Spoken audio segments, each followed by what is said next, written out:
الحمد لله الذي أنعمنا بنعمة الإيمان والإسلام وشرع لنا الصلاة والزكاة والصيام أشهد أن لا إله إلا الله وحده لا شريك له وأشهد أن محمدا عبده ورسوله سيد العرب والعجم اللهم صل وسلم على سيدنا وحبيبنا وشفيعنا وقرة أعيننا محمد بن عبد الله صلى الله عليه وعلى آله وأصحابه وصحبه الظلم أما بعد أوصيكم نفسي بتقوى الله من يتق الله فهو حسبه من يتق الله يجعل له مخرجا ويرزقه من حيث لا يحتسب ويجعل له من أمره يسرا قال الله تعالى في كتابه العزيز أعوذ بالله من الشيطان الرجيم الله لطيف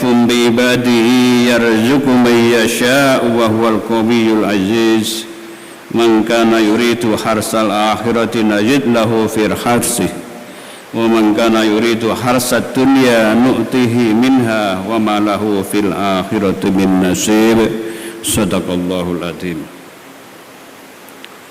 Masyarakat muslimin jamaah sholat Jumat di Masjid Jawa Tengah yang dimuliakan Allah, marilah pada kesempatan yang berbahagia ini kita tidak henti-hentinya bersyukur dan memuji pada Allah Subhanahu wa Ta'ala, karena semata-mata atas karunia pertolongan inayah Allah lah kita hari ini dalam keadaan sehat walafiat dan dapat menyisihkan waktu untuk menjalankan ibadah sholat Jumat di rumah Allah yang kita banggakan ini. Salawat dan salam mari kita senandungkan untuk baginda Rasulullah Muhammad sallallahu alaihi wasallam. Semoga semua urusan kita di dunia ini dimudahkan oleh Allah dan kelak di hari kiamat kita bersama-sama mendapatkan syafaat dari beliau. Amin Allahumma amin. Saudara-saudaraku yang dimuliakan Allah, mari kita jadikan momentum yang membahagiakan ini untuk terus merawat, meningkatkan iman dan takwa kita, agar sampai akhir hayat kita selalu di dalam pertolongan Allah, di dalam iman, Islam dan takwa. Amin Allahumma amin. Saudara-saudaraku yang dimuliakan Allah, besok malam bagaimana tadi diumumkan adalah malam nisfu Sya'ban. Dan untuk lebih sempurnanya, mari kita bersama-sama perhatikan bahwa di dalam bulan Sya'ban ini ada setidaknya 5 peristiwa besar. Yang pertama adalah berpindahnya arah kiblat yang semula dari menghadap ke Masjid Aqsa Palestina ke Masjidil Haram Mekah, yang ini merupakan arah umat Islam di seluruh dunia pada saat melaksanakan ibadah sholat dan juga pada saat pelaksanaan ibadah haji, utamanya pelaksanaan ibadah tawaf. Perubahan arah kiblat ini merupakan satu peristiwa yang sangat ditunggu oleh Nabi Muhammad sallallahu alaihi wasallam, karena pada masa itu umat Yahudi sempat mengolok-olok kepada beliau dan kaum muslimin karena beribadah menghadap ke arah yang sama dengan kiblat mereka. Oleh karenanya, untuk menghindari perselisihan, maka Nabi Muhammad sallallahu alaihi wasallam menanti perintah Allah untuk memindah kiblat umat Islam. Dalam Al-Quran surat Al-Baqarah ayat 144 dinyatakan, A'udzubillahi minasyaitonirrajim, qad nara taqalluba wajhika fis samai falanuwalliyannaka qiblatun tardaha fawalli wajhaka syatrul masjidil harami wa haitsu ma kuntum fallu wujuhakum syatrah wa innal ladzina utul kitaba la ya'lamuna annahu al-haqqu mir rabbihim wa mallahu bighafilin amma ya'malun. Sungguh kami, Allah, sering melihatmu kamu menengadah ke langit, maka sungguh kami akan memalingkan kamu ke kiblat yang kamu sukai. Palingkanlah mukamu ke arah Masjidil Haram, dan di mana saja kamu berada, palingkanlah mukamu ke arahnya. Dan sesungguhnya orang-orang Yahudi dan Nasrani yang diberi Alkitab, Taurat dan Injil memang mengetahui bahwa berpaling ke Masjidil Haram itu adalah benar dari Tuhannya, dan Allah sekali-kali tidak lengah dari apa yang mereka kerjakan.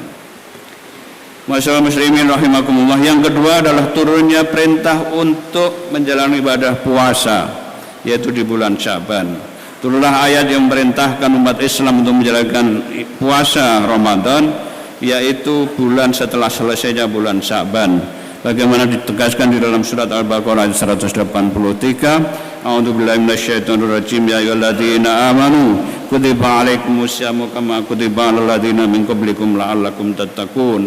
Wahai orang-orang yang beriman, diwajibkan atas kamu berpuasa sebagaimana diwajibkan atas orang-orang sebelum kamu agar kamu bertakwa.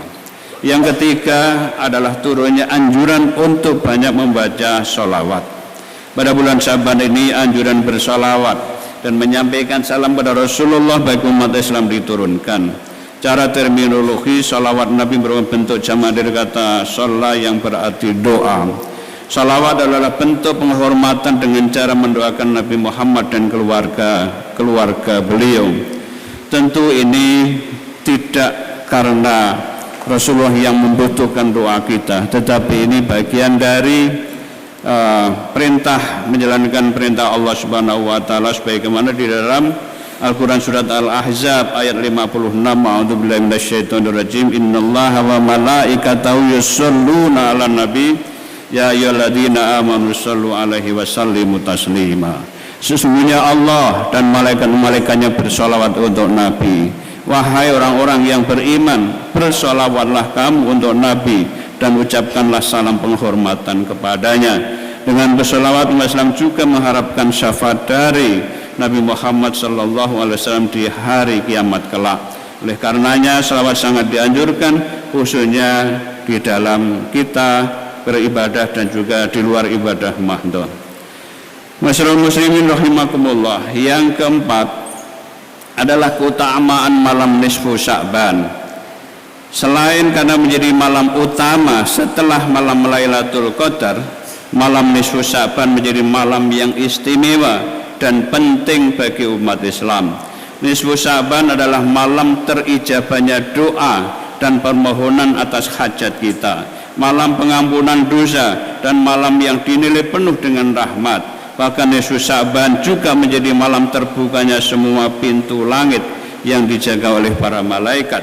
Umat Islam pun dianjurkan untuk menghidupkan malam nisfu Sya'ban yang jatuh pada setiap pertengahan bulan Sya'ban, yang insyaallah akan kita jemput malam nisfu Sya'ban besok malam Ahad.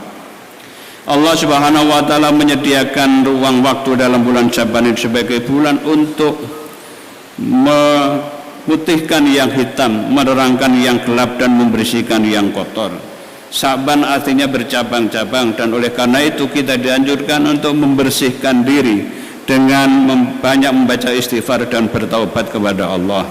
Satu saat Rasulullah SAW bertanya kepada para sahabat, "Atadruna lima summiya Sya'ban?" Qalu Allah wa Rasuluhu alam. Qala li'annahu yatasyabu fi khairun katsir. Apakah kalian tahu mengapa disebut dengan bulan Sya'ban? Para sahabat menjawab, Allah dan Rasulnya yang lebih mengetahui.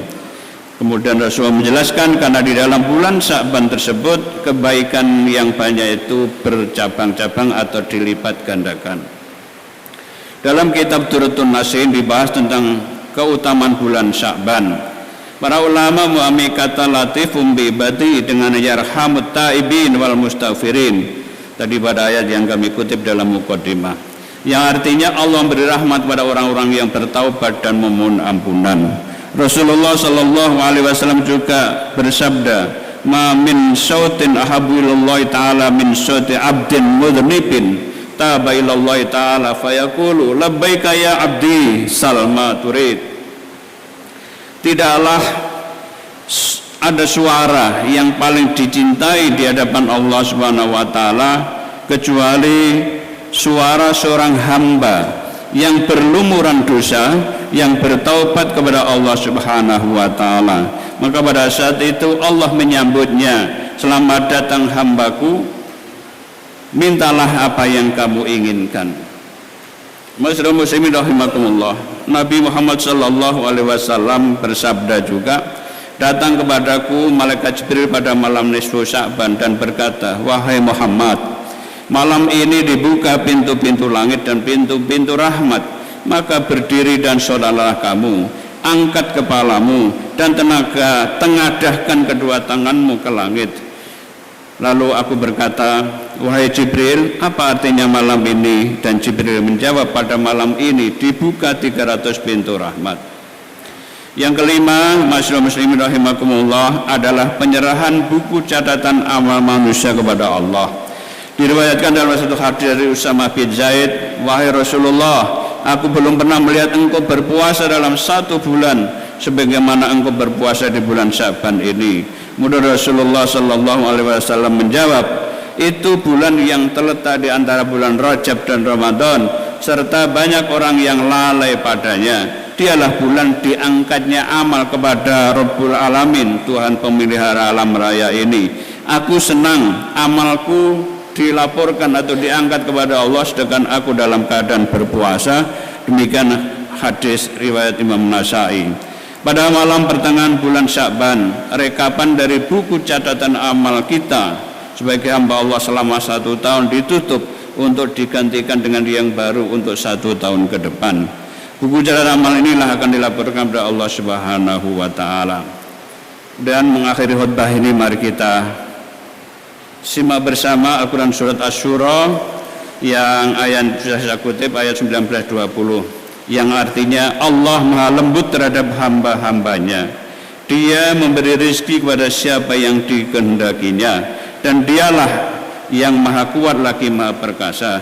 Barang siapa menghendaki keuntungan di akhirat, akan kami tambah keuntungan itu baginya, dan barang siapa yang menghendaki keuntungan di dunia, kami berikan kepadanya sebagian sekecil dari keuntungan dunia dan tidak ada baginya 1 bagian pun di akhirat. Oleh karena itu, masyaallah muslimin saudaraku yang dimuliakan Allah, hari khutbah ini mari kita niatkan amaliyah kita, amal ibadah kita, niat memohon ridha Allah Subhanahu wa Ta'ala supaya dunia kita dapatkan dan akhirnya juga kita akan mendapatkan pahala dari Allah Subhanahu wa Ta'ala. Demikian, mudah-mudahan ada manfaatnya. Selamat menyambut malam nisfu Sya'ban, insyaallah malam Ahad besok malam. Demikian, barakallahu li wa lakum wa lisa'iril muslimin wal muslimat wal mu'minin wal mu'minat wastaghfiruhu innallaha huwal ghafurur rahim. اللهم صل وسلم وزد وانعم وتفضل وبارك بجلالك وكمالك على زين عبادك سيدنا ومولانا محمد وعلى آله وصحبه وسلم. ورضي الله تبارك وتعالى عن كل صحابة رسول الله أجمعين.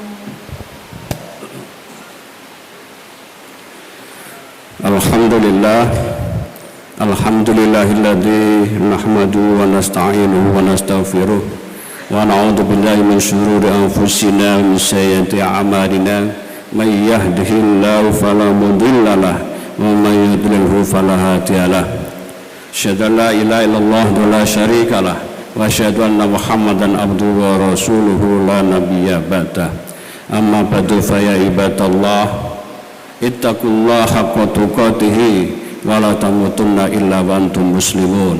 Qala Allah Ta'ala fi kitabil karim, a'udzu billahi minasyaitonir rajim, innallaha wa malaikatahu yusholluna 'alan nabi ya ayyuhalladzina amanu shallu 'alaihi wa sallimu taslima.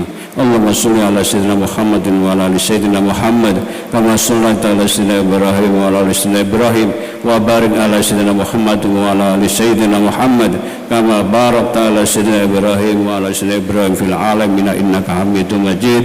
Warhamna bi rahmatika ya arhamar rahimin. Allahumma ighfir lil muslimina wal muslimat wal mu'minina wal mu'minat al ahya'i minhum wal amwat. Allahumma arinal haqqa haqqan warzuqna ittiba'ah wa arinal batila batilan warzuqna ijtinabah. Allahumma barik lana fi sya'bana wa balighna ramadana fi sihhatin wa afiyatin wa salamatin wa bulmaram birahmatika arhamar rahimin. Allahumma aslihna dinana alladhi wa ismatu amrina wa aslihna dunyana allati fiha ma'ashuna wa aslihna akhiratana allati ilaiha ma'aduna waj'al hayata ziyadatan lana fi kulli khair waj'al mauta rahatan lana min kulli syarr birahmatika arhamar rahimin. Rabbana hab lana min azwajina wa dhurriyyatina qurrata a'yun waj'alna lil muttaqina imama. Rabbana atina fid dunya hasanah wa fil akhirati hasanah wa qina adzabannar wa qina jannata ma'al abrar ya aziz ya ghafar ya rabbal alamin. Ibadallah, innallaha ya'muru bil adli wal ihsan wa ita'i dzil qurba wa yanha 'anil fahsya'i wal munkari wal baghi ya'idukum la'allakum tadhakkarun. Fadhkurullaha al-'azim wa yadhkurukum wa la dzikrullahi akbar. Wallahu ya'lamu tasna'un. Aqimus shalah.